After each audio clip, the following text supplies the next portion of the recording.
enjoying my retirement. Call now or visit sellersadvantage.com for a free, no-obligation cash offer. Renaissance Pleasure Fair. Come fairies, villains, and witches fell, knights, heroes, lords, and queens. There are songs to sing and tales to tell, flavour, savour, wonders seen. We are all unique, yet this we share, a home at the Renaissance Pleasure Fair. To all the world's creatures, great and small, huzzah, and welcome to you all. Renaissance Pleasure Fair. Pets are cute. Until they're not.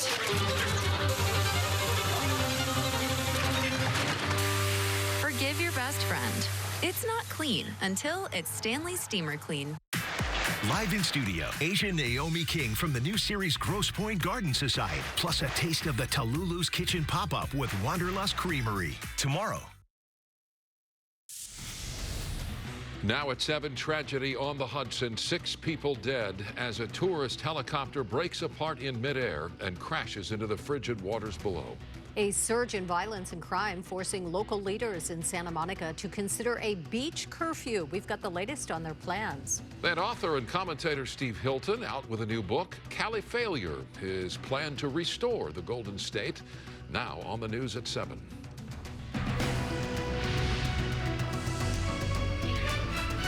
Good evening, I'm Micah Ullman. And I'm Sandra Mitchell, and tonight for Share, we're going to start with that tragedy on the Hudson River in New York City, where a helicopter carrying 5 tourists and a pilot broke apart in midair. It crashed into the water. Witnesses report seeing the propeller snapping off, sending the aircraft into a free fall. Everyone on board was killed, including 3 children.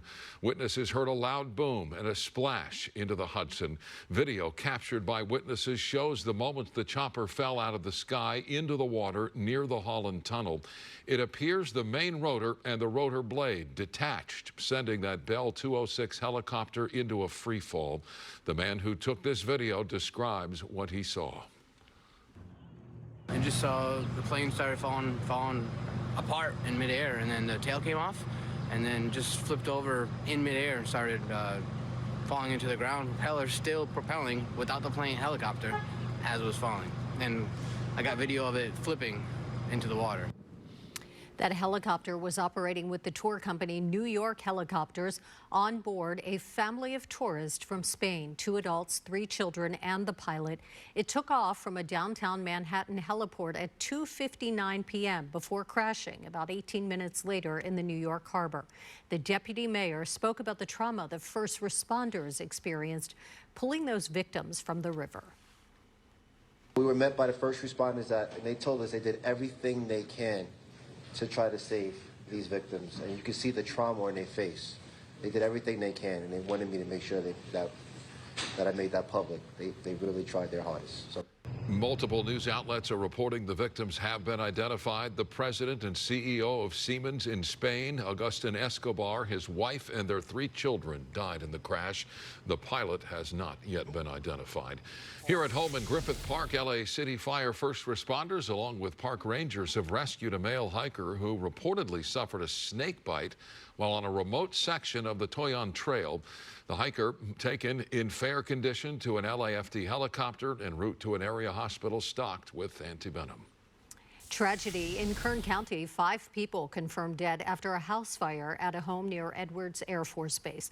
That fire started just before midnight. Once the fire was knocked down, 5 bodies were found inside, an adult and 4 children. Another adult, 3 other children were able to escape. The cause of that fire under investigation. In Montclair, a frustrated store owner asking for help tonight, identifying a group of thieves who ransacked his store and made off with more than $15,000 in merchandise. It happened Wednesday at the Galleria Montclair sneaker store. An employee was injured during the incident. This is the 3rd time the store has been hit by thieves in less than a month. And 4 men have been arrested now in Glendale and Sherman Oaks after federal authorities uncovered a major drug selling operation on various dark net web pages. The indictment alleges the 4 vendors, using names like Joy Inc., La Farmacia, and White Doc, sold cocaine, meth, MDMA, and more in exchange for cryptocurrency before shipping the drugs through the U.S. Postal Service. If convicted, all 4 could face life in federal prison. Santa Monica is considering a nighttime beach curfew to increase safety.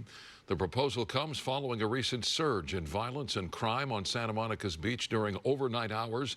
KTLA's Alina Abobian has more on how it would work. Good evening, guys. That's right. Still so many questions regarding the specifics. But according to the mayor, she says this is not without precedent, considering Santa Barbara and Huntington Beach have similar policies.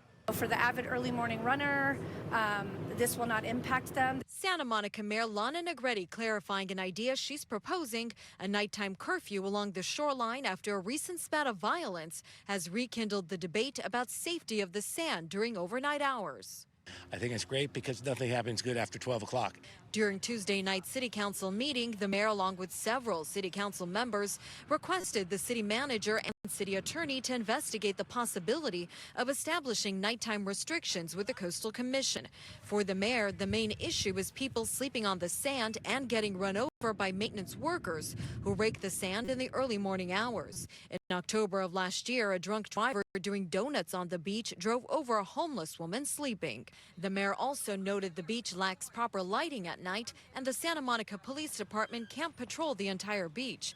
Now, similar proposals were rejected in the past. As far as when this is going to go in front of the city council for a vote, there's still no timeline. I'm Lena Bervin here in Santa Monica, KTLA 5 News.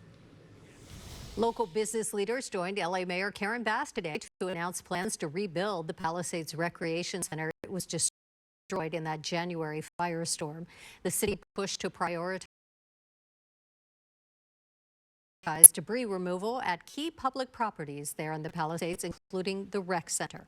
The project now is a partnership between the city's LA Strong Sports and Rick Caruso's nonprofit Steadfast LA. We want to make sure that for the sake of our young people that we not only rebuild the rec center, but that we rebuild it better. And the beauty of this public-private partnership is that this community will have a say in the ongoing operation and the design of this park.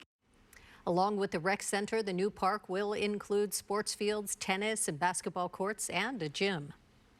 We are learning more about the 7 UCLA students and 9 alumni who had their visas revoked. The Daily Bruin reports that according to school officials, the impacted students had all been arrested for at least a criminal misdemeanor, including speeding tickets, missed court appearances, and marijuana possession. The students are reportedly still enrolled at UCLA, but it is unclear if those who leave the country will be able to continue their studies virtually.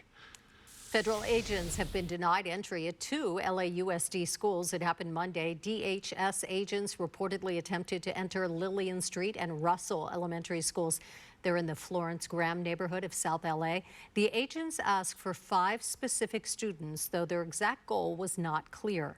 Administrators turned those officials away following recently reaffirmed LAUSD protocols declaring themselves a sanctuary district. A ballet dancer from L.A. has been freed in a prisoner swap between the U.S. and Russia. Ksenia Karolina was found guilty last year of treason and sentenced to 12 years in a Russian penal colony for donating $51 to a U.S.-based charity providing aid to Ukraine.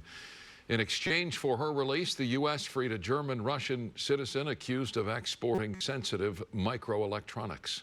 A long-desired change coming to the Academy Awards. The Board of Governors today approving the creation of a new category honoring achievement in stunt design. The category will make its debut during the 100th Academy Awards, that's in 2028, recognizing films released